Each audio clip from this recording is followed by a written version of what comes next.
Okay, so next question is saying Henry's law constant for CO2 in water is 1.67 into 10 raised to the power 8 Pascal at 298 Kelvin. The quantity of CO2 in 500 ml of soda water when packed under 2.5 atm pressure at 298 Kelvin. यानी कि ये CO2 की solubility का question है और gases की solubility को हम पढ़ते हैं हेनरीज लॉ में. तो इस क्वेश्चन में हम जो कंसेप्ट यूज कर रहे हैं वो है हेनरीज लॉ. अगेन हमें पता है कि हेनरीज लॉ के 2 से 3 फॉर्म होते हैं. कब कौन सा फॉर्म यूज करना है ये खुद हमें केएच की यूनिट से पता चलता है. और अगर आप ध्यान से देखें तो हेनरीज लॉ की यूनिट केएच जो है वो पास्कल में दे रखी है जो कि एक प्रेशर की यूनिट है. यानी कि हमें हेनरीज लॉ का वो फॉर्मूला यूज करना है जिसमें केएच जो है वो प्रेशर की यूनिट में आता है.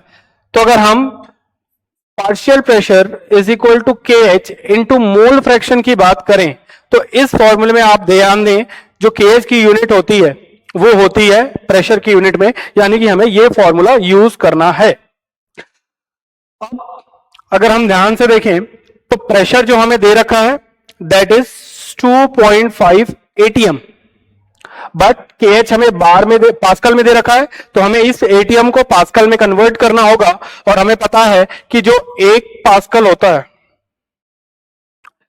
एक एटीएम जो होता है वो 1.01 into 10 to the power 5 pascal के आसपास होता है. तो इसको हम लोग approximately 10 to the power 5 pascal लिख सकते हैं. 2.5 into 10 to the power 5 pascal is equal to KH की वैल्यू हमने पुट करी 1.67 into 10 raise to the power 8 pascal. और अगर हम मोल फ्रैक्शन को लिखें तो मोल फ्रैक्शन ऑफ CO2 हम लिखेंगे wait of CO2 upon 44 moles of CO2 और नीचे हम लिखेंगे सॉल्वेंट का मोल फ्रैक्शन यानी कि 500 divided by 18.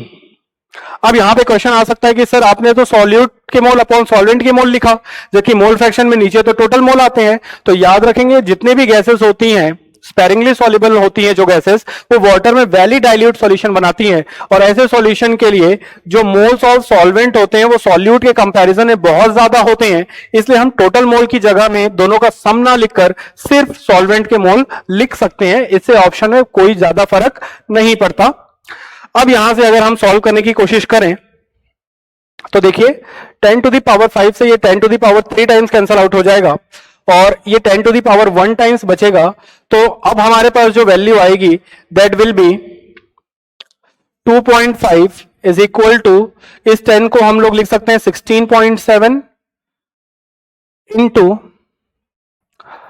Wait of CO2 divided by ये 500 में से 5 बचा हुआ है 44 और ये 18 ऊपर चला जाएगा.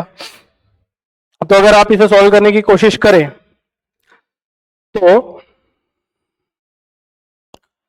इस 5 से 3 जा 15 और ये 1 बचने के बाद अगेन 5 3 जा 15 कैंसल आउट हो जाएगा. 11 से ये 4 टाइम्स कैंसल आउट हो जाएगा और 11 से ये 0.3 टाइम्स कैंसल आउट हो जाएगा.